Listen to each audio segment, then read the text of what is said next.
Joining us now is Federation of Free Farmers President and former Agriculture Secretary Leonardo Montemayor. Sir, thank you so much for joining us. The smuggling, hoarding, and price fixing of agricultural products has come under the watch of the Agriculture Secretary, who is the President, who now wants it investigated. What does he say, sir, about his leadership? Well, first of all, Rico, we welcome the President's directive to run after these syndicates, smugglers, and price manipulators. Although this is not really a new issue, Rico. Remember, the Anti-Agriculture Smuggling Act was passed by Congress way back in 2016. But sad to say, until today, there have been no convictions, as far as I know, with respect to implementation of that law. So we're hoping that the President's directive will progress beyond mere investigation and really result in actual filing of charges. That's right. Against all of these suspected people. Not Otherwise, just, yeah. baka it will be all sound and fury. That's right. Not just mere talk, but we want action and conviction of these alleged smugglers. And Mr. Montemayor, there were already reports of smuggling, hoarding, and price fixing of agricultural products already halfway through the first year of the Marcos Jr. administration. Why didn't the investigation start then? Yes, I agree with you, Rico. But sabi nga nila, better late than never. So I hope that this time the DOJ under Secretary Remulla will really, be very serious in pursuing these cases against suspected wrongdoers. Well, that is the big question mark. We will have to wait and see if indeed we will see a follow-through on these actions and calls. And of course, this order for an investigation coincides with House hearings conducted by Marikina Representative Stella Kimbo. Is it possible, sir, some of these syndicates are well connected? Some may even be politicians, government officials, or their relatives. Do you think Mr. Marcos will be able to stop and arrest them? That's the big question, Rico.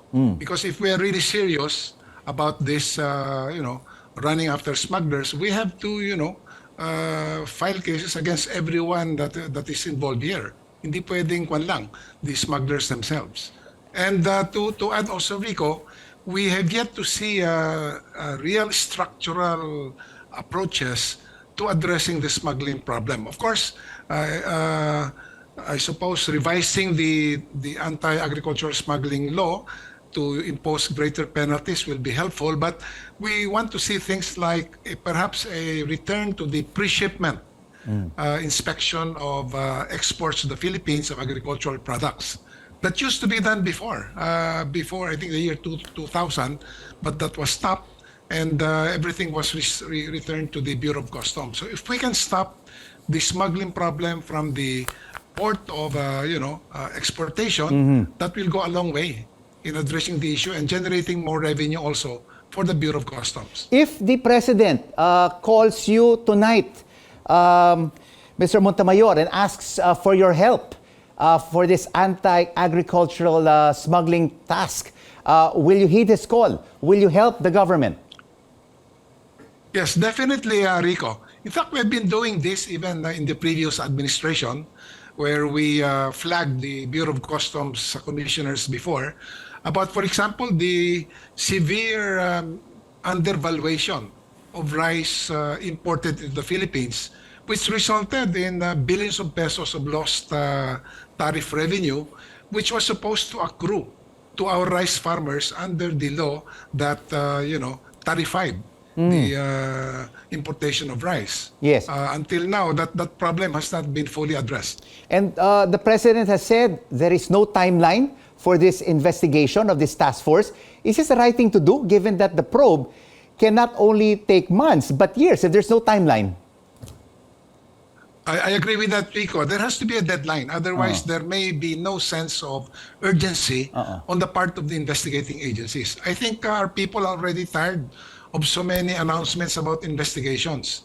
They want to see real action, cases filed, They want to make sure that the officers in the Department of Agriculture, especially the small anti-smuggling unit under Assistant Secretary Layog, really strengthened and perhaps institutionalized under a new law. Yeah. So that the DA will also have the capacity and capability to work with the DOJ and other agencies to run really after all of these cartels. And I was doing a little bit of research, no, Mr. Montemayor, because earlier in January, the President ordered the phytosanitary inspection of smuggled onions to ensure their safety before they're released to the market. So at this point, he was already aware there were smuggled onions. Why didn't the investigation start as early as then? So by now, the probe would have been finished. I agree again, Rico, I agree. So as I said, it's better late than never. And I hope this time, with the directive coming all the way from the top, from the President himself, it will result really in very concrete filing of charges. Thank you so much for your insights. And we do hope we will see these onion smugglers behind bars sooner rather than later.